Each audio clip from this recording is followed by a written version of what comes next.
Tervist! Tere! Et järjekordne EKRE Pärnu saade või podcast tänapäeval on algamas.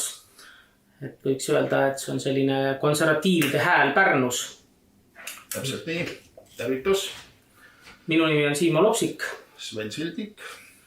Ja meil täna tuleb juttu siis mitmetest teemadest, et kui inimesed on jälginud avalikku meediat, on tähele pannud, mis on toimunud Pärnu linnavolikogu erakorralisel istungil ja sellistes küsimustes, siis just nendest teemadest meil juttu tuleb. Ja ilmselt peatume ka laiemalt probleemidel, mis puudutab meie igapäevaelu, ka meie elukeskkonda ja allesjäämist ja ka tulevaid valimisi hästi väikses ulatuses. Eelmine kord me lõpetasime seal, kus ootas ees erakorraline volikogu istung. Nii, seal lubati umbusaldada 1,2, mis siis tegelikult juhtus? Et meil on täna saates ja peaasjalikult käsitleme selles umbusalduse teemast ja sellest taustas. Sellepärast, et see, mis välja paistis, oli üks ja see, mis seal tegelikult toimus, oli natuke teistsugune.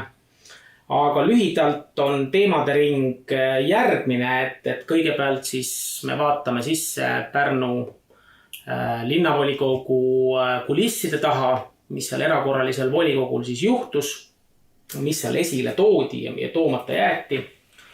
Eeskätt oli seal käsitluse all 2 umbusaldust. Oli umbusaldus abilinnapea Ene Tähe vastu seoses siis probleemidega Pärnu lasteaedade toitlustamises ja selles hanke tingimustes, mis andis siis hanke võitjaks suur ettevõtte, kes ei tulnud toime siis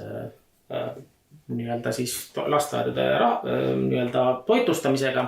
Ja teine oli siis selline vastuumbusaldus Pärnu revisjonikomisjoni esimehe suhtes. Ühesõnaga, et revisjonikomisjoni umbusaldab siis laste toitmise seda ja teist ja laste toitjad, kes siis on korraldanud selle hämara käki, siis umbusaldavad vastu. Selline plaan. No selline plaan oli sellepärast, et revisjonikomisjon võttis selle teema endale päevakorda. Linnaelanikelt eelmine kord me sai sellest räägitud, anti 2439 häält, et see hange lõpetada. Et suur firma koguti allkirjasid, et see lõpetada ja täitsa reaalne on Pärnus need köögid on alles enamjaolt, mis on vara. Ühe köögi sisustus maksab umbes 200 000 eurot, see ei ole väike raha.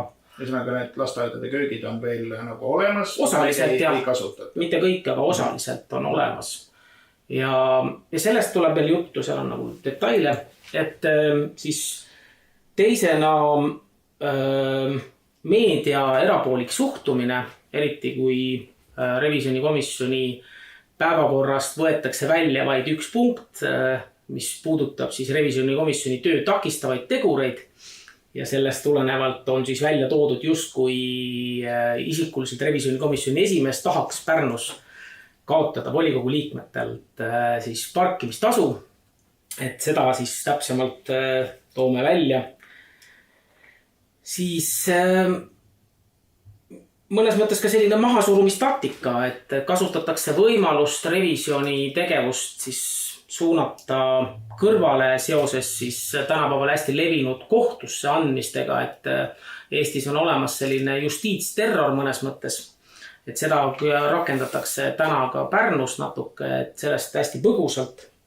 Siis me räägime. Alguses on see väga ebameeldiv, aga küll see ära, et 3.–4. kohtuasi on juba nagu hane selga vesi. Jah, inimene harjuvad kõigega. Algus on jube, sa oled kohtu all, nüüd sa oled nagu mingi kriminaal ühiskonnast välja heidetud. Tegelikult lihtsalt mingid krantsid nagu kiusavad. No jah, eks me näeme seda siin ka meie erakonnas ju seal Gert Kingo näiteks, et ühel hetkel sa lihtsalt lepid seal olukorraga, et inimene pidavat harjuma kõigega, aga kus see piir on, et poomine on ka ju selline, et algus sipled ja pärast lepid, eks. Et kuskil võiks see nagu piir, et kas kõigega peab leppima. Kindlasti on see väga ebameeldiv, selleks seda tehaksegi. Jah. Siis meil tuleb käsitluse alla Pärnus väga oluline keemiatööstuspargi toomine väga suured ohud sellega seoses. See on siis see pommitehase nime all. Ta ametlikult tuuakse kaitsetööstuspargi ja pommitehase nime all, aga tegelikult on seal sees sisu on seotud siis nende ainetega, kuna kuskil mujal riigid ei luba seda oma territooriumil toota. Eriti mürgist lõhkeainet siis. On eriti mürgiste materjalide käitlemine, jah. Ja tänu sellele, et meie mingil põhjusel siis ainukesena oleme selle kasutusele võimaldanud seda, siis seda käsitletakse. Ma küsin kohe vahel, et kas see on mitte mingi riiklik firma, mis hakkab just selle eriti mürgise lõhkeaine asja tegema. Kui me sinna teemani jõuame, siis kindlasti ka, aga Hexesto OÜ on selle riigifirma nimi. See ei ole lihtsalt keegi eraettevõtja, kes siis teeb mingit kahtlast asja, riik ise toimetab selle. Seal on huvitavad teemad, seal on, ta on ametlikult küll firma, aga tegelikult kasusaajad on sellised ka näiteks üks isik, kes Indrek Sirp, kes käib siin ringi ja räägib, kui oluline see firma ja see ka pargi ja pommitehase tagamine on, et see just kaitseks meid siis idanaabri ohtude eest. Aga samal ajal on ise tegelikult kasusaaja selles firmas. Samas, kui see on nii mürgine, nagu tundub olevat, see idanaaber ei julge lähedalegi tulla sellele tehasele. Või hiljem tehakse nii, nagu on Sillamäe kunagi üleliidulisel vabriku puhul, kus siis jäeti lihtsalt tühermaa, mis on siis tavaliselt niisuguste suurte keemiatööstuse, relvatööstuse nii-öelda jääkalad. Et sellest tuleb meil juttu, seal on muidugi Jürgen Ligi on seal tegelikult kasusaajate hulgas. Lõpuks ometi saab konservidele lisaks võib-olla midagi tervislikku süüa. Loodame, et see projekt on läheb hästi. Siis natuke põgusalt Pärnu toitlustuskriisist lasteaedades ja sellest, mis seisu see täna on jõudnud ja ilmselt see teema tuleb ka järgmisse volikokku. Siis Seljametsa tuugenipargist natuke räägime, millest võib-olla härra Sven on kindlasti väga... Ma tegelikult vaimustuses nendest tuugeni. Meil on 3 kilomeetri kaugusel üks palakas seal taluomist. See on vaimustav vaatepilt ja kena olek. Ja sellest natuke, eks me tuugenitest oleme palju rääkinud nendest ohtudest, aga mis seisus need inimesed täna seal on, nad on minemas kohtusse ja kui kaugel siis see kohtusaaga on ja ka seda siis, kuidas siis linnavalitsus Pärnu paistab silma kogu Eesti tasemel tänane linnavalitsus, mis siis salastatakse niivõrd palju dokumente, et isegi ka teised Eesti omavalitsused ei taha inimeste sellised loodud MTÜ'd, kes siis kaitsevad oma inimesi, teevad kohtutele nii-öelda päringuid ka omavalitsustele, riigile, siis Pärnu paistab silma sellega, et ei vastata, jäetakse. Aga peab vastama, on selgitus märgukirjadele, taotlustele vastamise seadus isegi olemas, mis ütleb, et 15 kalendripäeva jooksul peab vastama. Aga seda ei juhtu. Paraku Pärnus millegi pärast, kas nad ei tea seda, ilmselt nad teavad, seks ma olen Nad ei oska vastata. Ma olen oma päringutest vastusest teada saanud. Lihtsalt ei ole pädevad, võtab mingit paber, jälle saavad, ma ei saa midagi aru, mida nad tahavad saada. Mina ei vasta selle. See on jah. Ma teen ennast lolliks, kui ma nüüd midagi ütlen. Ja see paistab silma Pärnu planeerimise osakond just mingil põhjusel. See on seotud selle sama tuugeniparkide teema. Planeerimine ongi väga vastutusrikas ja tähtis osa. Sealt ju algab kõik. Ükski jama ei tule nagu ise jaluta selle hoovi peale, see ikka enne planeeritakse. No ikka, jah. Ja võib-olla joone tõmbaks alla, kui me jõuame veel rääkida, on siis Pärnu selline juba pikaajaline probleem, need on tehingud linnamaadega, linnavaraga, need on seotud munitsipaalaladega. Linnal on mitmeid selliseid linnale kuuluvaid ehitisi ja hooneid, kus ka inimesed sees elavaid, mis nende inimestega tehakse ja mis planeeritakse nende maadega. Seda avalikkusesse väga ei ole toodud, võib-olla põgusalt, aga selle siis toome välja ja räägime ka nendest kahjudest, mis selle viimase 10-15 aastaga on linn kannatanud selle. 10-15 aastat on tehtud kõigid, pehmelt öeldes nagu hämaraid tehinguid. Need on ilmselt kauem tehtud, kui me võime sinna päris 90-ndatesse rääkida, aga me oleme siin siis ei tehtudki muid tehinguid. Siis Pärnu jäi ju kuidagi Pärnu sadamast ilma. Need tuntud isikud istuvad täna ka volikogus veel, kes tegid selliseid tehinguid. Aga hea nagu aspekt seda linna kinnisvara vaadata, see midagi on ikkagi veel kaubelda. see ei ole läbi, see on midagi meil alles. Paraku olukord on selline, et need on viimased juba ja need on muinsuskaitse. Eksisin, pole vara enam. No vara on, aga need jäävad äärelinnadesse. Pole likviidsed, keegi taha. Et selline peaks meil tänane siis selline saade tulema.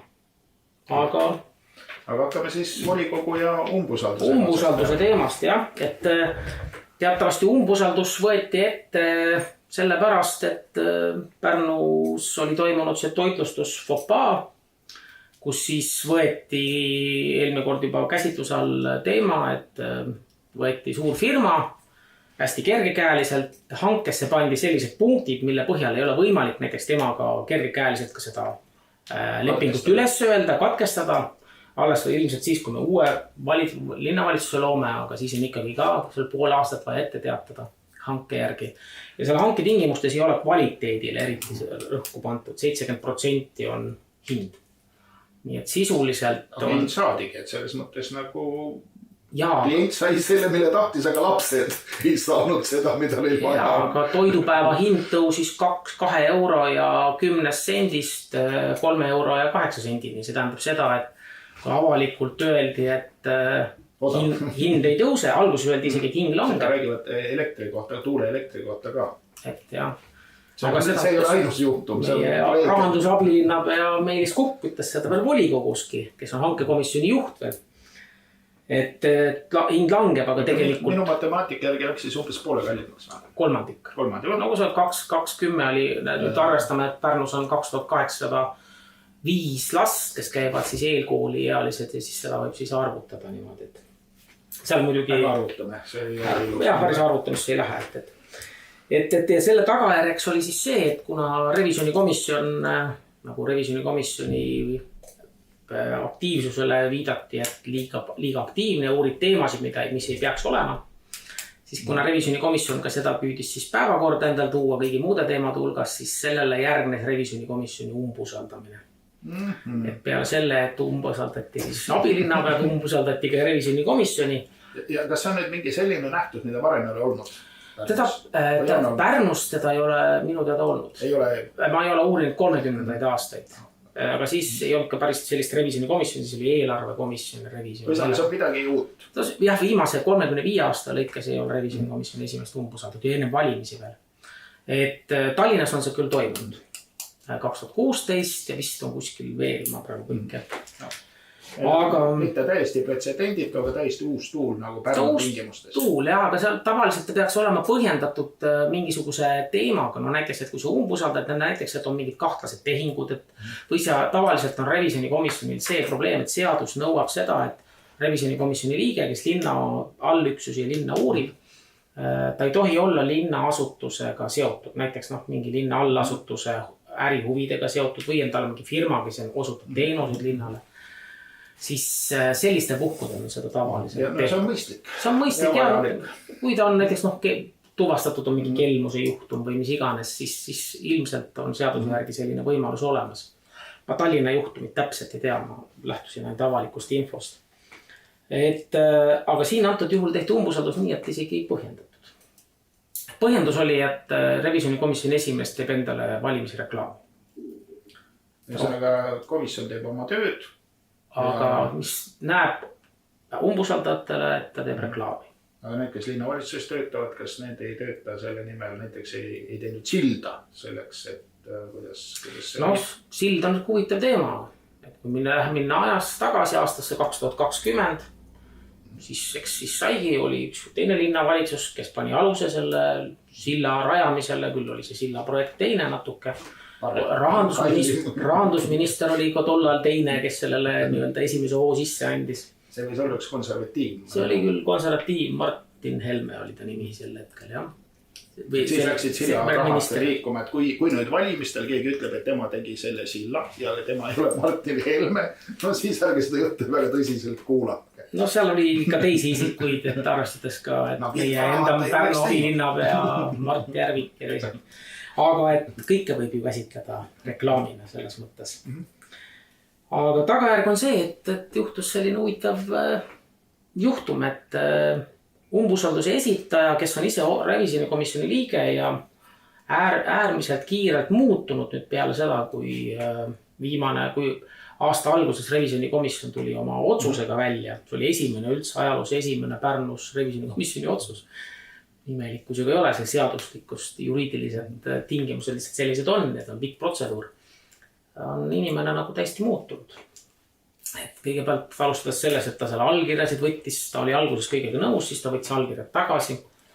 Ja nüüd ta tundis, et revisjonikomisjon on nagu mainet rikkunud ja tema oli ka selle umbusalduse esitaja, Olav Karulin on ta nimi. Ja tema tegi tavapäraselt sellist nalja, et ta läks uksest välja ja ütles, et ta räägib telefoniga, aga samal ajal oli tema päevakorrapunkt, keegi pidi umbusalduse ette kandma. Ja siis ettekandja oli tema ise. Tema ise ja sellest tulenevalt jäi see justkui ära. Keegi näinud teda. Ei, ta tuli kohe pärast seda tagasi. Et see oli selline huvitav, et ta sisuliselt... Aga siis oli see möödas juba. See oli möödas juba ja oli järgmine päevakorrapunkt. Et võt niimoodi käivad need asjad. Tegelik põhjus oli küll proosalisem, et kasutades kirjaniku kõrval sõna proosa. Et oli lihtsalt see, et oli pikk plaan revisjonikomisjoni juhi eemaldamiseks koalitsiooni poolt. Nende taga olid siis Reformierakond, nende Reformierakonnale väga truu Isamaa, kes alati nendega ka kaasa läheb. Paremat ei olegi. Ja siis oli ka, neil on praegu linnas on ka koalitsioon, on valimisliit, aga valimisliit ilmselt seal on ka erinevaid arvamusi, kuna Romek Kosenkraanius mõnes mõttes ju reetis valimisliidu ja läks Isamaasse, aga ütleme Reformierakonda. Ja valimisliit ei tulnud sellega kaasa, jah, et viimasel hetkel nad andsid selle vabaks. Ja see oli üks põhjus, et umbusaldus oleks läbi kukkunud. Ja siis nad ei hakanudki tegema. Nad ei hakanud seda tegemaseks, see oleks toonud lihtsalt rohkem tähelepanu ja ilmselt see oli see põhjus. Aga need niimoodi need asjad käivad ja avalikkuses meedia mingil põhjusel ei tulnud üldse rohkem huvi, lihtsalt kuulati. Siis selge, mis pikalt kirjutada. Et sellised mängud paraku käivad. Kahetsusväärne on see, et seda tehakse küll elanike raha eest, arvestades seda, et revisjonikomisjon peab ju neid nii-öelda linnavara kasutamise oma revisjonikomisjoni kontrollülesannete tööd edasi tegema. Eks see kõik on need takistused. Eks see on psühholoogilise sõjapidamise valdkonda kuuluv asjaajamine. Just. Et see ongi, ma arvan, et see on hea näide, et kui nüüd see revisjonikomisjoni umbusaldamine ebaõnnestus, siis järgmine samm oli nüüd juba meedia. Ja... Räägime selle teise umbusalduse ka, et mis sai siis sellest aselinnapea? Aselinnapea umbusaldus loomulikult kukkus läbi, sellepärast koalitsioon toetas teda, kuigi olid ilmsed märgid. Aga sealt tuleb muidugi öelda seda, et kogu selle hanke taga, hankekomisjoni esimees oli üldse Meelis Kukk, kes on siis valimisliidu esinumber ka tulevatel valimistel. Ja tegelik läbisuruja üldse oli Irina Talvist Reformierakond. Nii et Isamaa vaesekene, kes on alati sellise, teda siin Pärnu Riigikogu rahanduskomisjoni tunnustatud liige tahab teda nimetada Reformierakonna puudliks. Et paraku teinekord tundub see nii, siis Isamaa lihtsalt sattus olukorda, kus ta pidi selle vastutuse võtma. Aga teine külg, ega nende abilinnapea ise, kui sa lubad endal selliseid hankeid enda haldusalasse võtta, siis sa pead ka vastutama. Et seal oli... Aga vastutamine, nagu ma saan aru, lükkus veidi edasi. Jah, ütleme, et see umbusaldamine ebaõnnestus. Linn maksab seda, mis ei ole väga kvaliteetne. Paraku on lapsed söövad seda, mis on ausalt öeldes kirjelduste järgi mingi kohutav asi. See on selline vangilaagri toit tundub jah, ja kahetsusväärne on see, et tänase seisuga ei tehta isegi trahvi toitlustajale, sellepärast, et esialgu oli plaan teha talle 9200 € trahvi, mis on tema kogu hanke, tema käive on eelmine aasta oli 50 miljonit. Siis see 9200 pole just kõige probleem ikka natuke. Siis ei tehta ka seda. See on lihtsalt piinlik. See on piinlik. Põhimõtte küsimus juba. Jah, et kahetsusväärselt see on see olukord, aga eks sellele on opositsioon ja ka revisjonikomisjon tähelepanu pööranud. Mis siis arengud praegu on? Hange on jõus, kõik toimib. Hange on jõus ja elu läheb edasi. Noh, ilmselt saab muutuse tulla alles sügisel, kui toimub mingisugune muutus Pärnu linna juhtimises. Siis on võimalik seda lepingut lõpetada, aga see on ka probleemne. See on ilmselt, ma vaatasin selle hankelepingu läbi. See hankeleping on tehtud nii, et seda lõpetada on 3-aastane leping. Ta peaks ametlikult lõppema 31. mai 2028. Ja sisuliselt on teda võimalik 6-kuuse, kõige erakorralisemalt 6-kuuse ette teatamisega. Aga sellega võivad kaasneda ka siis vaidlused.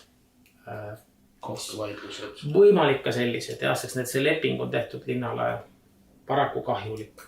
Aga see on see käekiri, mida me täna näeme, et kas on tahtlik või mitte tahtlik, ei oska kommenteerida. Mina alati usun, et inimesed lihtsalt on väga rumalad. Et ei ole üldse võimelised. Võimalik, jah, ei oska. Mahkeriteks ega pettuskeemideks ega millekski tavaliseks. Kahetsusväärne on siin teemana see, et need kooliköögid, mis seal mõned kooliköögid olid alles äsja üldse hangitud. Kooliköök, me eelpool mainitud 200 000 eurot, suurusjärk ta võib pluss miinus olenevalt koolist ja kõikides koolides ikkagi ei tehtud päris koha või vabandust, lasteaedades ma ajasin sassi, lasteaedades, koolidesse tahetakse ka seda tuua. Sama hankijad. Et praegu need kooliköögid anti sisuliselt tasuta uuele hankijale kasutada. Et kui me arvestame, et köökide hind on see 200 000, mida hankes ei arvesta. Amortisatsioon on ka olemas. Jah, nad peavad küll lepingu järgine selle hiljem 3 aasta pärast tagasi andma. Aga nad ei maksa selle eest mitte mingit raha. Talle tehti kingitus peale selle, et kvaliteet oli veel väga hea. Raha on pärast tagasi, aga seal on väike interest on ka juures. Jah, et ta küll ei ole päris nii nagu kunagi kuulsas huumorisketšis, et võtta, aga pane tagasi.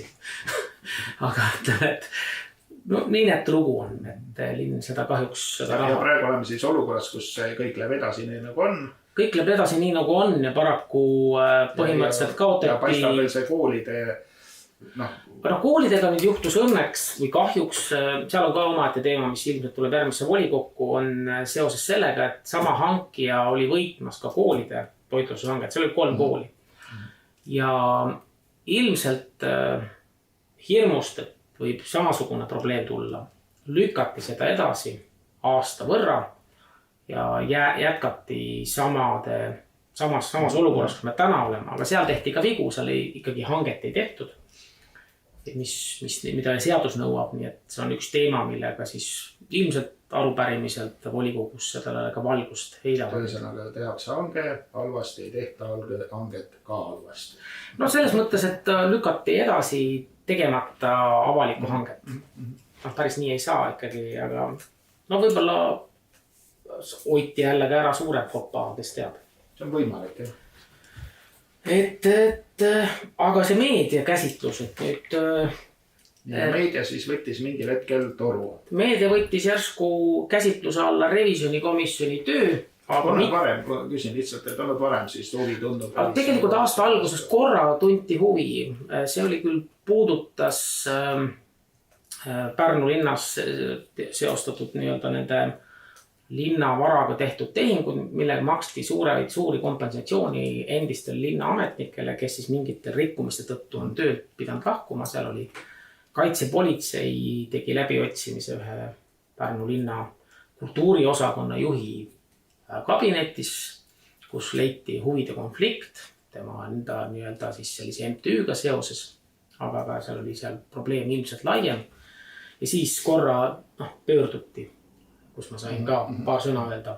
Aga üldiselt varem kohalik ajaleht Pärnu Postimees ei ole, ta sisuliselt on keeldunud revisjonikomisjoni esimehe selgitustest, ka sellistest arvamuslugudest, kus ma olen püüdnud välja tuua, siis millega revisjonikomisjon on tegelenud ja toonud osundanud linna teatud sellistele probleemidele. Ja nüüd antud juhul ei ole võimalik ka isegi vastulauset kirjutada.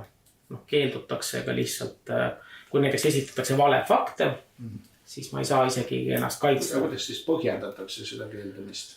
Põhjendatakse erinevalt. Üks variant on see, suretatakse välja kirjavahetusega, et üks sõna ei sobi, teine väide ei sobi, et sa vahetad kirju mingi eelmine kord ma sain mingi 9 vastuskirja. Võeti kogu aeg see tekst ja lõpuks lihtsalt ei vastatud. Lõpuks jäeti vastamata. Kellel on vaja siis asju ajada ühe kohaliku ajalehega, teavad, kuidas asja ajamine on, mis neid ees võib oodata. No ütleme, et kui sa ikkagi osutad vist väga olulistele teemadele, siis võib juhtuda, et sulle lihtsalt ei anta sõna. Ütle, miks nad siis ei taha sõna anda?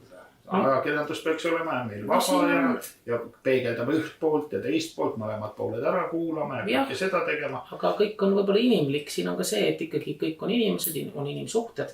Pärnu Postimehes on väga lähedalt seotud kohalike Isamaa liidu ja Isamaa erakonna tegelastega.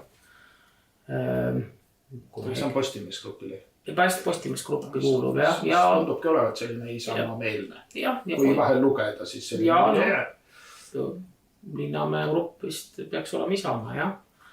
Ja eks see on nüüd üks asi, et kui siin seosid vaadata, vist arvamuse toimetuse juht on ka siis Isamaa siis selle elanikkonnakaitsekomisjoni liige, kes siis otseselt mulle seda sõna ei anna.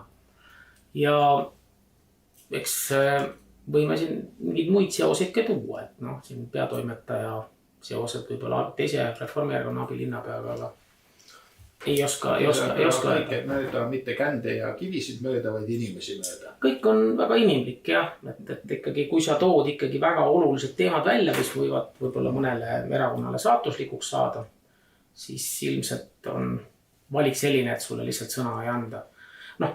Aga õnneks on üks saade, kus saab sõna.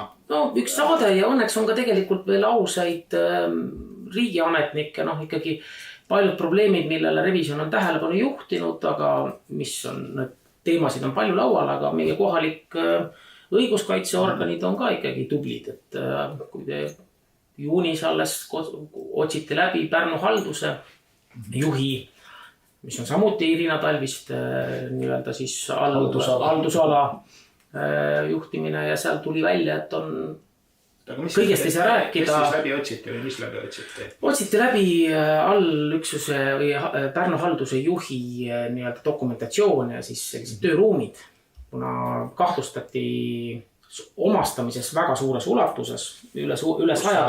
Üle 100 000. Jah, summad on isegi päris suured, aga kuna ametlikult on see veel uurimise all, siis sellest ei ole mõistlik rääkida. Ma just lugesin lehest lugu, kus keegi noorherra omastas 200 000 raha, millest ta pidi ostma droone ühele mässulisele vabariigile ja sai 2500 ühirahaühikut trahvi. Nii et 100 000 tundub olevat nagu mõnes kohtuasjas päris väike raha. Vaat siin tuleb ka võib-olla käärid, et vaata siin antud juhul seal isik omastas linna raha. See oli linna allasutuse ehk Pärnu halduse raha, see oli selline skeem, kus ta siis lasi endale nagu tööd teha ja selle põhjal siis andis laenusid. Aga ja pluss veel ka huvide konflikt. Aga et ilmselt seal oli küsimus elanikelt raha varastamiseks, see oli ukrainlased vist. Või ukrainlaste nimel võeti annetusi. Ma nii korralikult lehti ei loe, ma ei usu ka neid, kui nad ütlevad, et läheb sinna, aga võib-olla ei olekski sinna läinud. No jah, aga minu teada ma saan aru, et sa viitad sarnasele skeemile, mida siis Johanna-Maria Lehtmel oli, aga tema oli küll... Tema ei ole teatavalt, see noorega ei ole nutnud Riigikogu ees, nii palju on vahet. Summad on ikka väiksemad. Päris sama skeem ei ole. Aga raha võeti elanikelt ja nüüd on tavaliselt inimestelt raha võtmise puhul on väga raske alati tõestada kannatanud. Kas ta üldse oli inimene? Ei, inimesed andsid ju annetasid selles mõttes, et see on ka Johanna-Maria Lehtme puhul vist ka ju tegelikult on ta kohtu all, aga tema raha tagasi ei nõuta. See on juba enne kohut teada. See on juba enne, huvitav, kes sa otsustada enne kohut, kuidas see asi laen. No see on jälle see meie kohtusüsteemi kohta on neid küsimusi palju. Aga Pärnu puhul ta on ikkagi uurimise all ja eks seda näeb. Ja kas selle uurimiseni viis siis revisjonikomisjonide? Revisjonikomisjonil olid asjad teada natuke, aga erinevatel põhjustel meil oli spordikeskus teine allüksus ja üks info tuli, aga kohalik õiguskaitseorganid jõudsid ette siis. Aga ühesõnaga olukord mingis osas võib normaliseerida. Jah. et jah, et klassikaline on see, et meedia võttis käsitluse alla selle, et justkui Pärnu volikogu revisjonikomisjon tahaks siis volikogu liikmetele tasuta parkimist. Ja asi on tegelikult väga lihtne, sellepärast, et sellist asja ei olegi siis. Volikogu peab maksma parkimise eest. No, volikogu asju ajama, ma ei tea, sellest raekotta või kuhu ja pargid sinna. Linna asju, sa valitsed linna, sa oled linna valitseja ja maksad siis nagu iseendale selle eest, et sa pargid seal oma... No parkimistasu, jah. Praegu on niimoodi selline süsteem paika pandud. See, mina isegi, kes ma sõidan rattaga palju ja sisuliselt autoga liigun vähe, et minul ei ole probleemi, et tegelikult talviperioodil mul on ka see parkimispilet olemas. Aga probleem on komisjoni liikmed. Väga paljud, kes tulevad äärelinnast, nad tulevad mingil põhjusel, nad ei taha seda võtta, seda parkimispiletit, siis nad lihtsalt lähevad ära või käivad keeramas. Aga ütleme, et seal tekib kvoorumi probleem. Kvoorum tähendab seda, et kui pooled komisjoni liikmed mingil põhjusel ära lähevad, siis komisjon peab laiali minema. Ja revisjoni komisjon on see probleem, et kui sealt sisuliselt üks aktiivne liige ära läheb, siis teine liige, kes on siin tuttav juba sellise segava elemendina, ta seal ropendab ja Olav Karulinist käib jutt praegu, et ta segab nagu otseselt revisjonikomisjoni tööd ja tavaliselt siis, kui üks läheb ära, siis temaga kohe lahkub. Et see on see probleem, et siis revisjonikomisjon, et see saaks jätkuda, me ei saa takistada revisjonikomisjoni tööd. Ja sellest tulenevalt tuli ka selline ettepanek, et kuna komisjon sai kesta ainult tund aega, et nii kaua kui kella keeramise aeg. Kella keeramiseni siis tuli teha selline ettepanek, et minu isiklik muudatusettepanekul oli see, et tuua need ajutised talongid tagasi. Need olid siis, mis asjad? Need olid see, et oli võimalik, kes tuli linna, näiteks kui tulid komisjoni lisaliige ja komisjon oli näiteks mitu või kessid mitu tundi, oli võimalik võtta selline tasuta talong, mis maksab 10 senti linnale ja on võimalik seal näiteks tunni asemel siis 2 või 3 tundi parkida näiteks. See tundub nagu vajalik asi. Probleem on olemas, töö on nagu veidratel põhjustel nagu selline kilplaslik, et selle saaks korda teha, aga... No jah, aga teda võeti välja, lasti paista, et just kui revisjonikomisjon tahab iseendale sissetulekut või... Iseendale sissetulekut, jah, pöörduti tähelepanu ja kui suures rõhutati sellele, et just kui mingid tundeid ei ole, et lähtuti kui... Täiesti tundetu, no, kuhuga tehakse asju. Vaata, kui revisjonikomisjon on otsuse vastu võtnud, siis ei ole ju, see ei ole tunde küsimus või arvamuse küsimus, kui on otsus, mille põhjal on mingi tegevus. Et aga nii see... Ja kolmas mahasurumispoliitika tunnus on see, et püütakse siis õigus või kohtusüsteemi kaudu. Ühesõnaga, et esimene oli umbusaldamine, teine on siis meedias selline solgutamine. Ja kolmas on see, et on võimalik ikkagi täna Eestis igal ühel ka ametisikuid kohtusse anda.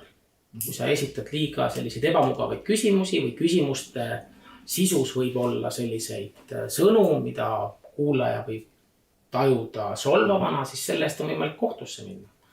Ja tänasena olukord on see, et revisjonikomisjoni esimees on kohtusse antud sellepärast, et ta on esitanud küsimusi. Volikogus siis? Volikogus, jah. Aga ütleme revisjoni töö käigus. Et seal on paar sellist sõnaühendit välja võetud, et ei soovita isegi öelda, et korruptsioonikahtlust ei tohita, et seda käsitletakse kui sellist väljendit, et seda saab küsida inimeselt vaid siis, kui tal on tehtud prokuratuuri kaebus. Kui kaebust ei ole, siis seda küsimuses esitada ei saa. Sageli on niimoodi, et sõnal on nagu mitu kasutust, üks juriidiline ja teine kõnekeelne või selline tavakeelne ja ma ei tea nüüd, kuidas see komisjoni elu peaks käima, aga seal ikkagi on tavalised inimesed, kes räägivad omavahel suhteliselt nagu tavalises eesti keeles, nii nagu räägitakse. Et kõik ei ole juristid ja ei räägi ju sellist Ja see ongi, et eeldatakse, et kõik ongi juristid ja vanarahvas vist ütles nii, et küsija suu pihta ei lööda.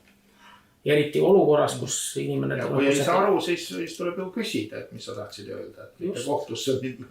Ja teine on see, kui inimene teeb revisjonikomisjoni töötajate pöördumine, seal on mustvalgel kõik kirjas, esitad selle põhjal küsimusi, aga linnavalitsus salastab selle töötajate pöördumise ja ütleb, et sina oled selle teksti avalikustaja ja vastutaja ja niimoodi see Oot, see oli nüüd, ühesõnaga, et töötajad linnaasutuses on teinud komisjonile mingi paberi. Revisjonikomisjoni esimees võtab selle paberi, läheb volikogusse ja loeb selle seal ette. Selle põhjal esitab küsimusi. Ühesõnaga tsiteerib seda. Ei loe kõik ette, vaid võtab sealt siis mingi osa, küsib, kuidas sellega on, eks ole. Näete, mulle tuli selle paber, siin on niimoodi kirjas, mis te ütlete, lugupeetavad. Kohtusse. Jah, nii oligi tegelikult. See kõlab küll veidralt, ütleme nüüd. Jah, aga vaata, niimoodi on võimalik. See on üks teine teema, et Pärnu linnas on kasutusel selline, et salastatakse hästi palju asju. Ja kui on miski asi salastatud, siis ta ei ole avalik dokument. Ta käsitletakse anonüümse kirjana, mis ei olegi nagu töötajate pöördumine. Ja töötajad lihtsalt, suurem hulk lasti lihtsalt lahti. Et töötajad teevad revisjonikomisjonile kirja ja selle saab ära salastada kuidagi mingi lõksuga. No, paned lihtsalt märke peale. Eraisiku kaitse, see oli... See on nüüd juba natuke keeruline. Justkui eraisikulise kaitse... See on isikuandmete kaitse. Isikuandmete kaitse, jah, see paragrahv... No ma ei hakka paragrahv numbrit tooma. Kes siis, keda need kaitstakse? Kirjakirjutajad kaitstakse tema enda eest? Jah, põhimõtteliselt küll. Ja tegelikult ka seda, keda... see võib tõlgendada erinevaid asju. Näiteks kui mina olen teinud linna ka sisekontrollile päringuid, näiteks kas või see, et kas alustati seal sisekontrolli allasutuses või mitte, siis minu enda kiri on ka salastatud ära minu enda eraisiku kaitse tingimused. Et ma ise... See meenatab seda Varro Vooglaiule antud neid fotosid, kus ta ise varjati ära, et ta ennast ei läheks. Sama asi. Huvitav, kuidas peeglisse võib kodus vaadata ise. No, kui see on avaliku huviga antud, siis võib probleem. Ärge vaadake peeglisse. See ongi, millised tobe naljakas olukorda me oleme jõudnud tegelikult. Aga mingi juriidiline just, kui mingisugune nüanss on ja ollakse väga varmad selliseid formaalseid. Kahjuks on selline väljend, et paber kannatab kõik, et see ongi selline probleem, mis antud juhul on ka selle kohtusaagaga. Aga ühesõnaga, nüüd on siis kõike proovitud. Revisjonikomisjoni esimehe peale ajakirjandust, kohut ja umbusaldamist. Ja praegu töö ikkagi jätkub. Töö jätkub. Eks ta natuke... Ega ei saa öelda, et kerge on, et ma ikkagi tunnen teinekord sama. Riigikogu liige Varro Vooglaid on maininud, kuidas ta ikka iga kord tunneb, kui ta läheb Riigikokku, et need seinad õhkavad kuidagi ja tal on. Siis ma tunnistan, et ma tunnen vahel seda sama olen tundnud. Võib anda soovituse. See võib aidata. Mina olen katsetanud näiteks, et sellises õhkavate seintega nagu kohas panna peaingel Miikali koon laua peale. See nagu lükkab neid seina natuke eemale. See on päris hea. Mul on üks teine seal.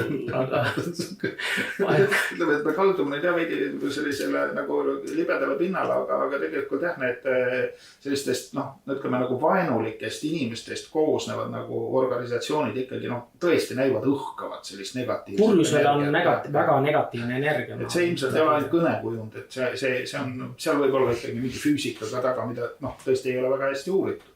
See on üks huvitav teema. Aga paljud inimesed sellest räägivad, Varro räägib, eks ole, siin esimees räägib, ise oled midagi taolist kogenud, et ma arvan, et see on päris asi. See on, me läheme teemast kõrvale, aga see on selles mõttes huvitav, et ikkagi nähtamatu maailm ikkagi ja nähtava ja nähtamatu maailma piirid on hägused ja nad on tegelikult ikkagi nähtamatu võib ka reaalne olla, me ei pruugi kõik asju näha. Aga et selles mõttes tuli selline jututeema haakus ja nende asjaajamistega, aga jah, tõesti, selline kogemus on endalgi.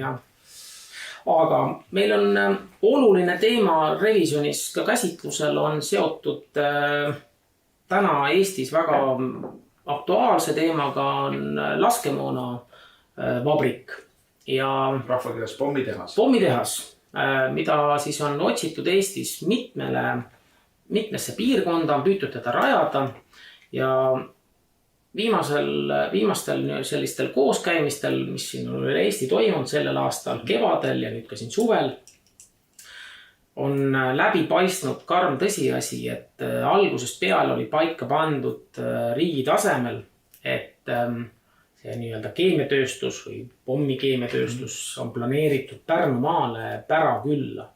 Ja mis siis probleemid sellega on? Üks, et see on väga ilus koht, looduslik koht.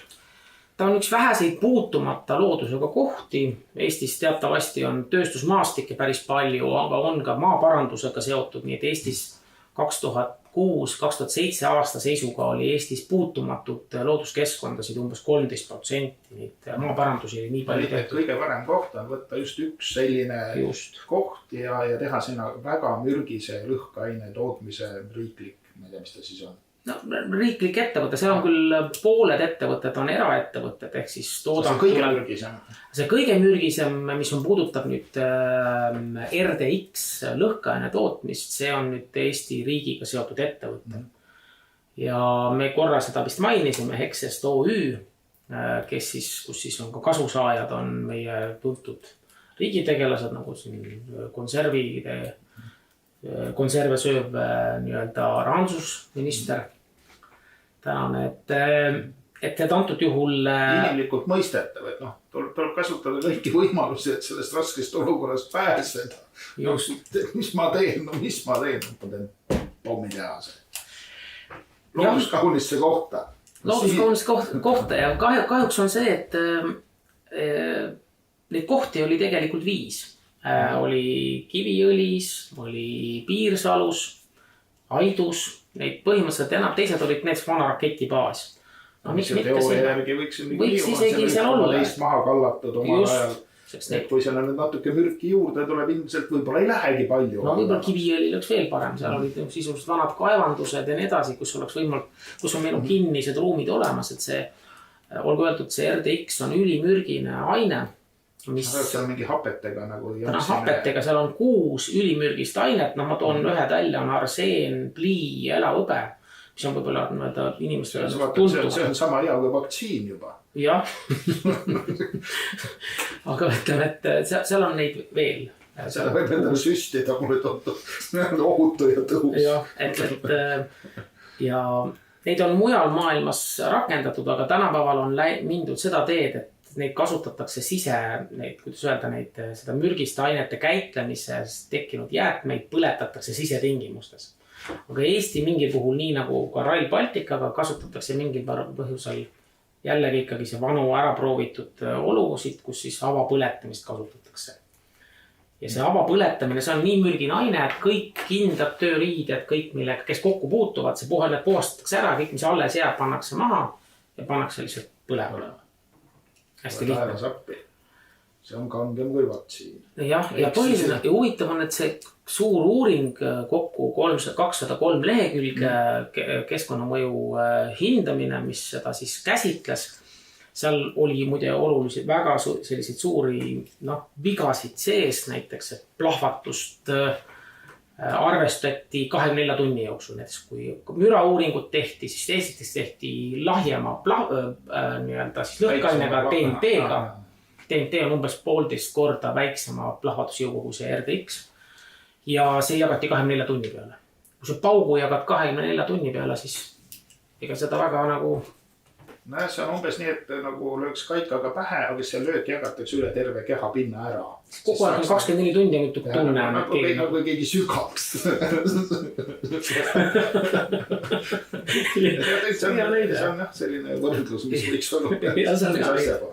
Ja teine nüüd see sama avapõletamine, et kui ma eksi, sa vist uurisid seda teemat, et Ameerikas on kasutatud... Leidsin jah, et seda on Ameerikas tehtud, seda lõhkainet. See oli kuskil kanjonis mingisugusel kõrgalal, see on kosmodroomid ja mingid sõjatehased. See on selline suhteliselt mahajäetud piirkond, ma saan aru, et seda tehtud kuskil mingis looduskaitsealal päris või sellisel väärtuslikul alal, et oli ikkagi nagu minu arusaamist järgi nagu tühermaa. Aga seal läks asi ikkagi väga halvaks, et need mürgid seal imbusid pinnasesse ja põhjavette. Ja selle pinnasega ei osatudki muud teha, kui te lihtsalt kühveldati kokku ja veeti teise kõrbe, veeti vist Utah'isse sinna mormoonide kanti kuskile. Ja põhjaveega ei olegi veel klaariks saanud. Minu mälu järgi see tootmine, mis lõpetati seal 50-ndatel, 60-ndatel ära. Ja seal, ma ei tea, see oli väga kallis see teenus, see oli raha nagu veits kallim ka. Et seal ikkagi läksid, ma ei tea, miljonid, 10 miljonid. Ma tegin sellest ka mingi referaadi moodi loo, aga tõesti praegu seda ei mäleta. Aga tulemus oli selline, et seda põhjavett ei olegi veel suudetud ära klaarida. töö nagu jätkub põhimõtteliselt. Nüüd mõtleme seda, et seda sama tingimus, see oli muide kõrbeala, see oli Kesk-Läänes, ma osariigiga võin eksida, aga ma ei hakka pakkuma, aga ütleme, et põhiline oli see, et seal olid esimesed inimesed olid 30 kilomeetri kaugusel, kus neil seda põletamist tehti. Ja siis tähildati nahavähki ja naha muutumist kollaseks näiteks. Et need haigused... Sellised meditsiinilisi aspekte mina üldse nagu ei leidnud. Ma vaatasin ainult seda looduse. Mina lähtusin nende... Aga see on siis veel lisaks. Väga tubli Päraküla seltsi aktiivsed liikmed, kes saatsid ka volikogule ju tutvustavi materjale, siis nende hulgas olid sellised lingid ja viited, mida ma seal juurde küsisin, seal tulid sellised asjad välja. Et 30 kilomeetri kaugusel sellest põletamisest võib vähi saada. Ja saadi. See on nagu tuvastatud, et kui palju neid oli, ma nagu väga põgusalt seda ülevaate lood olid. No, igal tegemist on ikkagi päris hästi mürgise asjaga, aga nüüd mõtleme seda, kuidas me Eestisse seda planeeritakse. Esiteks on keskkonnamõju aruandes nii suured vead sees. Kas või see, et kui 10-8 aastat tagasi inimestel on öeldud, et ei tohi tavalist prügi isegi, oma mööblit ei tohi ka aias põletada, sest teised inimesed naaber sureb 15 aastat varem ära. Täielig uuring, ma saatsin sulle ka vist selle Kliimaministeeriumi loo. Aga ja nüüd seal öeldakse, et on uuringus, et nemad näevad ette, et kõik need mürgid jäävad territooriumile, kus seda põletatakse. Kui ikkagi keelatakse tuulel puhuda. Seal oleks nagu nähtamatu sein, just seal, kus see territooriumi piir on. Seal on selline, ma ei tea, mitte nähtamatu sõber, vaid nähtamatu sein, kes siis hoiab. Võib-olla sõber ka koos seinaga hoiavad. Selline maailmaprofessor või mingisugune suur hoiavad võimas. Selle mürgipilve või selle suitsu siis seal piirkonnas. Või Kristen Michal annab käsu tuulel mitte puhuda. Väga mõistlik oleks selline käsk kanda. Et siis ilmselt ei ole jää tuulel midagi muud üle. Määruslikalt käse. Aga nali naljaks, aga kui sul need on dokumentides sees ja enamasti eeldatakse, et 203 lehekülge on selline, et ikka enamus inimesi ei hakka seda lugema. Tunnistan, mina ka seda täiesti läbi lugenud, aga enamuse. Aga mis seal veel silma jäi? Üks oli see paugu teema. Mis jagati siis üks pauk ei käinud nagu selle aja, mis ta toimub, vaid jagati terve ööpäeva peal ära, leiti, et polegi nii suur. Siis oli see... See on nagu, et see on nüüd pliiats, aga jagame selle ära terve selle nagu laiuse peale siin ja siis tuleb nagu, ei tulegi mingit kõrgust. Minu puhul mina neid kahte teemat enamasti käsitlesin, neid oli seal veel, aga ma tunnistan, ma ei teinud sellest ka tegelikult ju piisab, et kui mürk seisab nagu nähtavatu müüri taga, see ei kõla veenvalt. Seal on see probleem, et näiteks et erinevatel hinnangutel, kas või see asi, et tuli meelde, et oli selle uuringu järgi, kui nemad väidavad, et nad planeerivad selle mürgi säilimise, mürk jääb siis selle territooriumi piiresse, aga seal samas uuringus oli välja toodud, et see levib 30-50 kilomeetri raadiuses, vähemalt mitte selles nende kirjutatud uuringus, vaid muudes uuringutes välja toodud, mis ei lähe. Ei kõrgus, ütleme trajektoor. See tähendab seda, et kõrvale ei saanud minna, siis seal on see nähtamatu sein, ta saab üles minna. Ma pean silmas mitte nende, ilmselt seal, kus Kristen Michali määrus tuleb mitte puhuda ei kehti. Et seal on see 30-50 kilomeetrit, aga siin erinevatel hinnangutel on mainitud kuni 100 kilomeetrit, mis viitab ikkagi sellele, et reaalsetes oludes mürgid võivad levida ja puudutada kõigi Pärnu linna elanike toidulauda. 100 kilomeetrit. Koduloomi. Kiisud, kuitsud. See on nüüd üks asi, aga on näiteks see toidulaud, mida sa kasvatad. Ise endale ka võtad, koerake on talle armas. See on kõige tähtsam asi. Ja põhjavesi, mainisid põhjavett. See praegune koht asub karsti alal. See tähendab seda, et seal all on vesi jookseb. Ja sealt saavad alguse näiteks Ermistu vesikond. See tähendab seda, et Ermistu, mis on Pärnumaa üks tegelikult vaata, et ühe kõige tuntuma mainega, Ermistu muda näiteks. Täna vist Pärnu spaad pakuvad mudaravi sisust ongi Ermistu muda, mille nad ju kasutavad. Et ta on niivõrd puhas see keskkond. Kui keegi on selle Ermistus käinud, soovitan minna, et ta on hoopis süke... Kasutage võimalust ja kiirustage. Kiirustage. Seltsime tunnetud. Ja siis... Aga et mis sellest kõik saab? kui sellise, kui meie... Ta on ju merele ka lähedal, et kui see, ma ei tea, kas ta, kui tuul viib selle mere peale näiteks. No, fakt on see, et juba väikse nii-öelda õnnetuse korral on Ermistu vesikond, siis kõrval olev üks lõhejõgi, tule nimi meelde, kas nii Männiku jõgi või... Ja siis aga tegelikult see puudutab kogu Pärnu lahte, sest põhiosast nad jõuab lõpuks hiljem Pärnu lahte ja see puudutab ka näiteks meie kalureid. Ja see puudutab ka turismi, kui inimesed hakkavad seal, ütleme, ma oska öelda, hiildama. See on üks asi või kui aastast toimub 815 pauku. 815 pauku on nagu ära planeeritud. Siis ka see kõik mõjub näiteks, et kui seda nagu teada, kuivõrd see turistidele mõjub. Seda on väga tõhusalt võideldud ilutulestiku vastu, et see on näiteks Koeradnärvi või Koduloomad mingid sellised. Aga see on ainult üks öö, eks ole, kui lastakse. 63 päeva on planeeritud. 63 päeva, see on 2 kuud käib siis jõulu. Ei, nad on jagatud aasta vahel, et see on mingid kindlad päevad, aga sellel päeval käib siis neid pauku. Neid päevi, mille pauku tehakse ikka 2 kuu jagu. No jah, ütleme üle 2 kuu siis jah, umbes nii, aga ta jagatakse nagu aasta lõikes ära. Loodetavasti mitte, aasta vahetust võib olla. Okei, see oli... Et tõsised probleemid tegelikult, ja ma siinkohal tahaksin ikkagi südamele panna inimestele, et kohalik kogukond, kes ikkagi tunneb muret oma, sest sinna planeeritakse, Eestis on lähim talu on natuke üle kilomeetri kaugusel nendest kohtadest, kus hakatakse seda avapõletamist tegema. Ja nende inimeste puhul on ikkagi reaalne, et nende kodud tegelikult on ohus. See on see sama asi nagu tuugenitega, tegelikult see on varjatud surve nende inimeste kõrvale tõrjumiseks oma kodust. Põhjavesi näiteks. Ja sinna sa ilmselt sealt sa enam maha ka ei müü seda, kui seal see...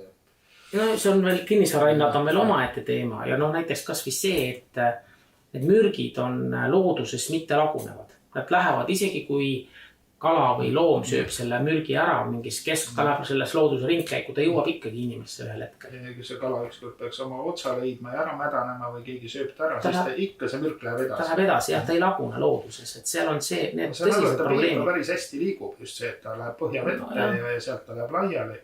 Ja need ongi need kõige suuremad ohud, et on olemas rahvaalgatus.ee, et kes seda veel ei ole teinud, siis ma soovitan. Panen ilmselt ka selle lingi selle saate alla kommentaaridesse ja sinna kirjeldusse ja et ma soovitan sellele allkirja anda, et meil on seal umbes 320 allkirja puudu. Miks on see number puudu? Et alla 1000 allkirja peab olema koos, et ta läheks valitsusse eelnõu juurde, mis see sama eelnõu... Tuleb siis riigi tasemel. Jah, Riigikokku tuleb see eelnõu augusti lõpus või septembri alguses, aga ilmselt arvestatakse seda augustikuu jooksul kogutud siis allkirjasid. Ta läheb eelnõu juurde. Siis ja kuu lõpuni on siis aega alla kirjutada. Alla kirjutada on aega 31. augustini, jah. Ja need ei pea olema kohalikud inimesed, kes alla kirjutavad seal. Sellepärast, et kui vesikond puudutab mitte ainult piirkonna inimesi, vaid kogu Pärnumaad ja kaudselt võib see puudutada ka Läänemaad, nii et ma arvan, et see puudutab väga suurt osa kogu Lääne-Eesti. Ja suvitavam tuleb ja supleb siin selles lahes, mis praegu on väga viisakas. Aga siis ei pruugi enam olla. Meil oli hea näide, oli Tartu Ülikooli professor Kalevi Kull, kes käib puhkamas ja tema jaoks oli üllatus, et selline koht tema suvituspiirkonda tehakse ja tänu sellele ta võttis sõna ja tõi välja tõsised probleemid, kas või sellega, et kui aruandes oli välja toodud, et alal, kus siis sama kaitsetööstuspark või keemiapark rajatakse, ei ole ühtegi kaitsealust liiki, siis tuli välja lihtne tõsiasi, et lihtsalt pole seal neid kohti pole uuritud. Ja siis kuna ei ole uuritud, ei ole ka sinna aruandesse või ütleme sellises keskkonda pandud, mis liigid seal üldse on. Et kuna uuritud ei ole, siis ei saa väita, et seal neid ei ole, eks. See on see, et kui sa näinud ei ole, see ei tähenda, et miski ei ole olemas. No hakatakse maja ehitama ja aukupäeva, kus tuleb veel, et seal mingid vanad kondid ja varemed ja ongi äri läbi, on uurida, mis see seal on. Arkeoloogid tulevad sinna siis vaikselt susserdama oma asja läheb aastaid enne kui asi klaariks. Enne tuleks nagu selgeks teha selline väga õige tähelepanek just. Aga selle kindlasti toome sealt välja, ja selle allkirja asjaga ikkagi panen südamele ja saate mulle endal kandmata, et ma kindlasti kirjutan sellele alla. Noh, kas või see tõsiasi, et isegi kui on oluline meil lõhkeainete tööstus, on välja toodud, et justkui need, kes on sellele vastu, et on sellised putinistid, siis küsimus ei ole ju selles, me ei saa oma elukeskkonna ja mürgitamise hinnaga, mida me üldse kaitseme. Kui me ära sureme vähki, siis Putin juba ei jõuagi üldse kohale tulla, oled juba see ei mõjuta enam meid. Või teine, et miks mitte teda Põhja-Kiviõlisse rajada, kus kohalik elanikkond on vähemalt kohalikud ettevõtted on nõus, elanikud küll ei olnud seal väga teadlikud sellest, mis tulemas on. Seal on see keskkond isegi natuke. Ta on natuke juba rikutud. Natuke nagu ta on. No Kiviõli on Kiviõli. Ja see ei ole põhjus, et olgu öeldud, et kui räägitakse rakettide laskekaugusest, siis Venemaal oli juba 30 aastat tagasi raketid, mis lasid 500 kilomeetri raadiuses pluss miinus 5 meetri täpsusega. Nii et kas see asi on siin samas Pärnumaal või Kiviõlis, ei ole tegelikku vahet. Tänapäeva tasemel me ei hakka üldse rääkima. Mere ääres saab paadiga tulla. Ma ei tea, kui tugev see meelaevastik on vastas. Et see ka veel, et tegelikult ega piir on piir. See, mis on maapiir on üks asi, aga merepiir on ju ka piir. Et selles mõttes ta on piirile võib-olla veel läheb. No seda küll, jah. Tänapäeval küll on muidugi need droonitehnoloogia kasvanud ja ilmselt siin on põhjus, aga miks mitte siis Aidusse või sinna Piirsallu, mis on siis Läänemaa piirkond. Oleks drooni saab ka paadigat lasta. Jah, täpselt. Ega keeldu ei ole. Et nii palju nendest ametlikest põhjendustest. Pärnu toitlustuskriisist lasteaias vist rääkisime natuke. Eilses saates oli sellest päris korralikult. Ja korra sai siin ka mainitud, et olgu nii palju öeldud, et tänase seisuga ei ole kõiki vastuseid veel saadud. Eks linnavalitsus on teinud selle otsuse Pärnu. Vastab ja salastab vastuse ära. Ta küll, see salastamine on probleem, aga ütleme, et kõiki vastuseid, mis on küsitud, ei ole veel selgitustaotlustele vastatud ja ilmselt need lähiajal tulevad. Aga põhiline on see, et see koolide vastus juba on, ei ole veel ühtegi. No see nagu selgus, et see koolide toitlustus lükati edasi ja ei antud, seda hanget ei tehtud ja ei valitud neid, säilitati vana kord siis aastaks. Ja kas või see siis, et selle uue toitlustajaga lasteaeda toitlustuses püütakse ikkagi edasi minna oludes, kus ei tehta lihtsalt mitte midagi. Et ilmselt lükatakse need siis perioodi, mida võib pidada siis peale valimisi või midagi taolist. Loodame, et valimised lähevad hästi ja see seltskond läheb muid väljakutseid otsima. See on üks võimalus, kuidas seda toitlustusprobleemi lahendada. See on nagu näide, sellepärast, et kõige kurvem on selle toitlustuse puhul see, et valitakse suur firma, kuna see on justkui lihtsam. Aga see suur firma, Eestis on üldse ainult 2 firmat, kes kvalifitseeruvad sellise suure hulga toitlustuse peale. Ja tagajärjeks on see, et ei olegi muud valikut, sellepärast, et kui sa lased kohalikud inimesed lahti, paljud kokatädid, nad olid väga vähese rahaga, olid nõus üldse seda tööd tegema. Ja kui need lahti lasta neid uusi inimesi ei ole enam leida, millest me rääkisime eelmine kord ka. Tuli uus firma ja ta ei leidnud enam neid kokkasid, sest et see pensionipiiril olev kokatädi, kes varem töötas seal 500-700 ja mõni 1000 euro eest, ta ei tule sinna suurde kööki. Ja nüüd ongi see olukord. Praegu on muidugi olukord sellist, et terve suvi on lapsed puhanud, paljud on kodus olnud. Eks see reaalsus jõuab kohale nüüd septembris. Normaalselt toitu söönud ja siis selle lobi peal peavad ka natuke aega vastu. Tegelikult on see sellepärast ka maha vaigunud, et suvel lihtsalt on lasteaed kinni. Osaliselt on, et nad ei ole kogu ulatusest nagu siis toitlus. Probleem on jäänud kõrvale. Aga eks see septembris jällegi. Aktualiseerub ja läheb jälle jamaks. Eks siis näha ole, kuidas on siis reageeritud. Selle Seljametsa tuugenipargi osas on... See on siis kus pool Pärnut? See on Paikuse taga, mille käigus siis koguti 1320 allkirja algatusele, mis siis pidi lõpetama selle planeeringu, et siin on need hiigeltuugenid tulevad. ja olgu öeldud, et 95% piirkonna elanikest oli kõik sellele vastu. Ametlikult oli poolt ainult üks inimene. Näed, kui suur jõud on ühel inimestel. Ja kindlasti huvigruppidel ka. Praegu see asi on töös. See on otsustatud. See suruti läbi. Et need allkirjad tegelikult ei aidanud kuigi palju. Jah, aga ta aitasid nii palju, et need elanikud, seal seltsing ja ka siin üks MTÜ, kes on võtnud endale mureks kodu ja meie inimeste nii-öelda kodukohtade kaitse, on läinud kohtusse. Ja sellest tulenevalt nad praeguse seisuga kohus, kui ta annab ikkagi õiguskaitse, siis esialgu pannakse õiguskaitse, siis pannakse see arendus ikkagi seisma. See on täna. Ja nii palju, kui see kaua ta käib. Ja kui saab edasi kaevata, siis jälle seisab. Nii palju saab takistada. Nii palju saab takistada ja ega kohtus on tulnud ka selliseid positiivseid otsuseid, et võib öelda, et meil Eestis on veel selliseid ausaid kohtunikke, et siin on ikkagi küsimus ikkagi elanike huvides ja nende kodudes. Ja eks seda ilmselt... Kui terve nagu küla või linn käib kohut, see on ikkagi lihtsam, kui seda üksi teha.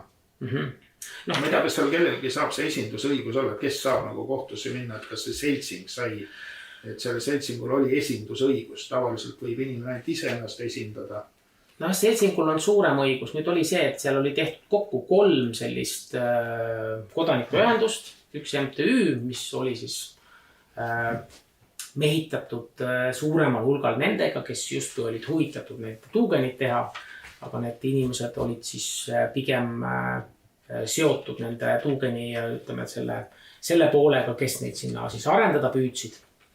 Aga samal ajal kohalike elanike poolt siis tehti hiljem, kui neil kohale jõudis, mis seal tulemas on, siis 2 seltsingut kõrvale.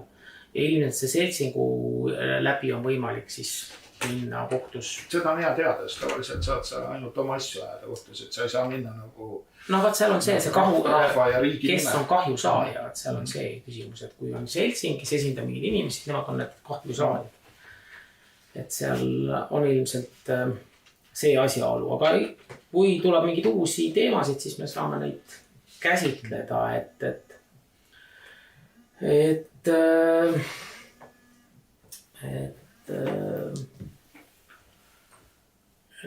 ja põhiline probleem, mis nüüd ka selle Seljametsa tuugeni pargiga on välja tulnud ja mis on ka siin olnud käsitluse all, on Pärnu linnavalitsus paistab silma üle Eesti juba omavalitsustes sellise ülemäärase salastamisega. Et on pidevalt, mida siin korraga juba mainiti. Mis nad ära salastasid? Siin näiteks on küsimuse all, pikka aega olid küsimuse all need kaardid, kuhu rajatakse need nii-öelda siis tuulekoridorid ja need tuulepargi alad. Et kuhu need täpselt ajatakse, kuna nad olid põhjendatud, et see oli selline veel töös olev kaart, siis neil ei ole kohustus seda avaldada. Ja paistis silma 2 omavalitsust, üks oli neist Pärnu. Kõik teised andsid nagu siis seda infot välja. Lõpuks muidugi anti välja linnavalitsusesse. Aga see muster säilib ka praegu ikkagi küsitakse, või nüüd eksida, aga et mis see viimane päring oli, nad pöördusid ka revisjonikomisjoni poole. Aga mul ei ole seda praegu siin kaasas, et see oli seotud, praegu ei tule meelde see, et siin. Ja võib-olla järgmise teemana peaks võtma linna probleemid, mis puudutavad siis tehinguid linnamaadega. Et see on selline teema. Seal on ainult maad või on seal mingid hooneid, mida iganes korterid? Jah, et Pärnu linn on olnud nii nagu kõik Eesti omavalitsused selline ikkagi tavaline Eesti linn, kus on olnud siis selline, kuidas öelda, elamu, selline linnavara. Ja see on siis sotsiaal- või munitsipaalhoonete nii-öelda hulk, mida siis nõukogude ajal majavalitsused, kus siis inimesed elasid, nad maksid siis linnale üüri, kuna nõukogude perioodil olid teatavasti siis kõik oli siis suurt või peaaegu suur hulk oli ju linna, kuidas öelda, munitsipaalvalduses kortermajad näiteks. Et ja nüüd on järk-järgult neid püütud vähendada ja tegelikult on selle taga selline, kuidas siis öelda, selline elamuarendus või selline, võiks siis öelda sellise korruptsioonihõnguline arendustegevus, kus siis... et kui hea krundi peal siukse palju tõotava villaka maa peal on mingisugune majaköks, siis üritatakse see võimalikult odavalt nagu mehele panna ja pärast kerkib sinna luksuskorterite või midagi taolist. No klassikaline näide on siin samas Luuleraadio lähedal Vingi tänav, kus on mitu munitsipaalhoonet. Nad ulatuvad kaugesse minevikku 19. sajandil, siin oli ju teatavasti ka juba Bliebernechti õlletehas küll vist võin nüüd eksida. Õlletehas oli siin ka varem, Pärnus olid vanasti 4 õlletehast. Seal pool see Tsaariaegne osa. Tsaariaegne osa vist, jah. Siis, ja kõrval oli Saeveski, Saeveski hoonest, Saeveski omaniku hooned, mis ulatuvad seal 19. sajandi esimesse poolde. Ja seal on täna nii-öelda siis elamud sees, aga linnavalitsuse praktika on selline, et tõrjutakse järk-järgult elanikud välja. Kõigepealt tehakse tähtajalised lepingud, siis neid lepinguid järk-järgult lõpetatakse, ei pikendata. Kui vanus on inimesel väga suur, siis oodatakse nii kaua. Pikendatakse vaid inimesel, kes on seal üle 90. No, see ei ole väga vaja pikalt ei ole vaja pikalt pikendada, jah. probleemi. Ja nii see tagajärg on, et tehakse maja tühjaks. Teadlikult see maja jäetakse lohakile. Katus hakkab laguneb, sealt, et kui nüüd ütleme, et sul on juba seal 7-8 aastat ettepaneku, et maja katus laseb läbi, et palun tulge ja tehke midagi, et see on linna vara. Siis linn teadlikult seda ei tee. Inimesed ühel hetkel kas kolivad ise ära või survestatakse neid. Ja siis öeldakse, et majad on amortiseerunud, lagunenud. Kõlbmatu, ei saa elada. Kuigi ja samal ajal on varem tehtud sinna väga suurel ulatuses nagu investeeringuid. Ja kerkib kortermaja, kuna on uue silla lähedus ja... Tänet õlletehas on ikkagi jõe ääres. Jah. Ja ei loe isegi ka see, et on Muinsuskaitseamet teinud ikkagi kindla tähelepaneku, et tegemist on siis, siis miljööväärtusliku piirkonnaga ja elanike, või ütleme sellise hoonete väärtus ikkagi on just hoonetena, nii nagu nad tänaga on, mitte et siia peaks... Kahekordne puumaja. Jah, kahekordne üks on kivimaja. Ja teine on siis puumaja.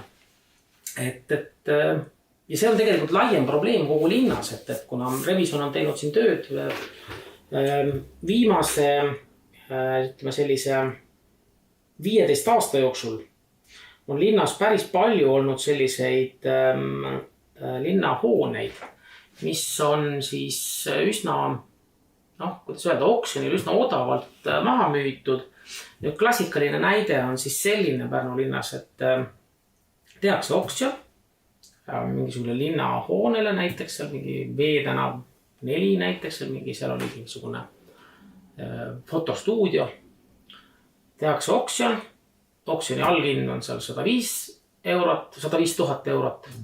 Selle pinnale, mis on kesklinnas kõige käidamas piirkonnas, mingit investeeringut, 203 ruutu oli, päris palju, ütleme. See on see fotostuudio, mis seal Veetänav 4 on selle teatripeatuse ees. Ja spordipoe kõrval. Ja oksjoni võitja saab selle 145 000 kätte, kohe müüb edasi 191 000.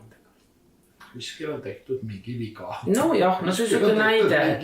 Ja seal oksjon, selline näide, et ja see on linnavara, on kõik linna maksumaksjad raha ja neid tehinguid ei ole mitte üks. Mingi 50 000 saaks kadu või 40 000. No see on nüüd lühiajaliselt, aga arvestada, mis sealt edasi saab, sellepärast, et selle väärtus oli tegelikult, kui me arvestame, et see piirkond võiks olla, see oleks võinud linna käes edasi olla, ta ei vajanud investeeringut, kõik oli olemas. Siis rendi hind oleks, see müügi hinnast saadav raha oli minimaalne, millega ta oleks saanud seal juba aasta-paariga selle tagasi. Mis nüüd see tegelikult ja see... Keegi ilmselt saabki. No keegi teine saab. Ja mitte linn. Mitte linna elanikud, linn tähendab linna elanikke. Ja kui kõik kokku on võetud siin, neil on ju müüdud ära, näiteks siin peale selle on Rüütli 40, mitu aastat tagasi. Ja see oli. See on see Mirage'i maja nii-öelda siis see, et kui kõik need hooned kõrvale panna, siis hinnanguliselt saab rääkida siin kuskil 13-14 miljonist eurost, mida linn tegelikult on kaotanud. See on siis linnavahe. See on linnavahe, jah. Kui linn oleks viitsinud nendega tegeleda, oleks saanud sellest oma tulu. Nojah, kui ostja sai selle tulu, siis oleks võid ka müüa seda. Aga tagajärjeks on see, et tulevad ettevõtjad, kes ei pruugi omas valdkonnas üldse olla edukad, aga nad saavad endale kinnisvara ja sellega nad siis elavadki rantieelu. Aga samal ajal see hoone võiks olla linna kasutuses. See toob kasu ju kogu linnale. See küll, see 13-14 miljonit hõlmab nüüd perioodi 15 aastat. Muidugi see on pikka aega aastas, isegi rohkem 16-2009 alates. Et see on selline tõsine probleem, millele... Ja palju see siis aastas, palju aastas kadun läheb siis? Tulebki umbes seal circa alla miljoni nii-öelda praeguse seisuga. Abiks ikka.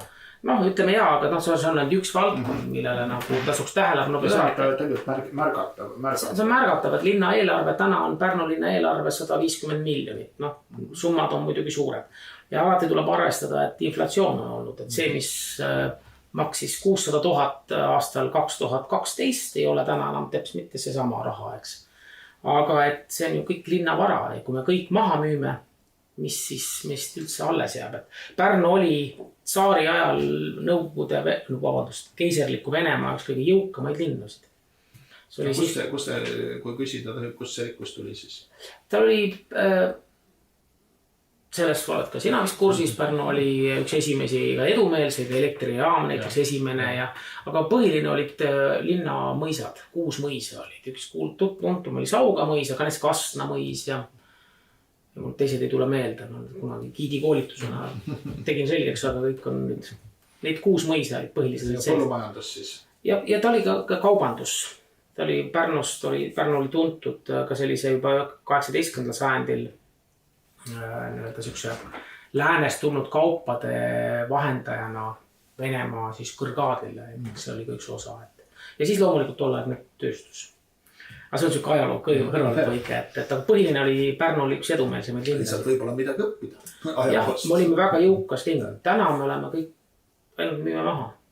Varsti meil ei ole endal nagu midagi, et laenukoormus kasvab, kui mõistlik see on, jääb mis iga lehel ise otsustada, et EKRE üldiselt sellisele asjale nagu seisab vastu, et me peaksime ikkagi mõtlema ise toimetulekule ja sellisele kõigele, mis puudutab meid endid. Et tihti need võõrad, kes meile tulevad suure rahakotiga, nad tulevad esialgu küll hea jutuga, aga kogu tegevus lõpuks paistab välja ikka selleks, et nad tulevad siia meie tööviljasid endale saama, et me neile nagu siis selle ära annaksime. Jah, ikkagi sellest, mis siin täna oled rääkinud, jääb ikka päris kurb mulje, eks ole, et selline hanked on väga kahtlased. Viimane linnavara, väga kahtlane. Kõik need arendused, need suurprojektid, eks ole, pommitehased ja pommitehas on ikka täielik üllatus, et see on ju väga mürgine asi. Mõtled küll, relvad, head, sõda, värk, kõik tore, kaitsen Eestit, aga mis see tegelikult tähendab, võib-olla see pärast enam vett ei olegi. Ja ma ei tea, kui tuul on kuskilt poolt, siis vaatad seda hinda. Või muidu.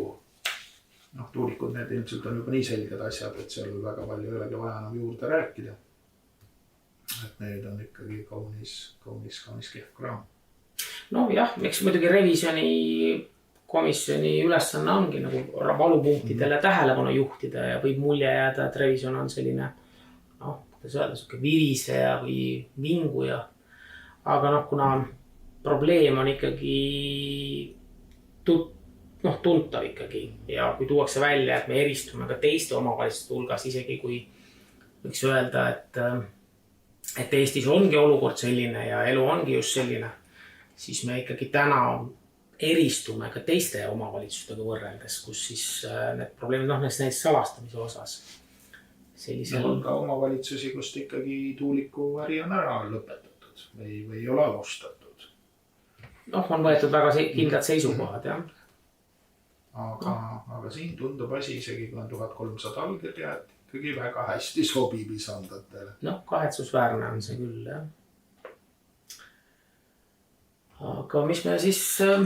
Valimised on tulemas, ega siin, jah. Et praegu ei pea kaua kannatama. Kui keegi arvab, et see ei sobi, see ei ole ilus ja nii ei tehta, siis ta saab seda muuta ise. Seda küll, jah. Lihtsa liigutusega, lihtsalt ühel päeval tuleb minna välja, võtaks paberitükk ja kirjutada sinna peale mõne konservatiivi number.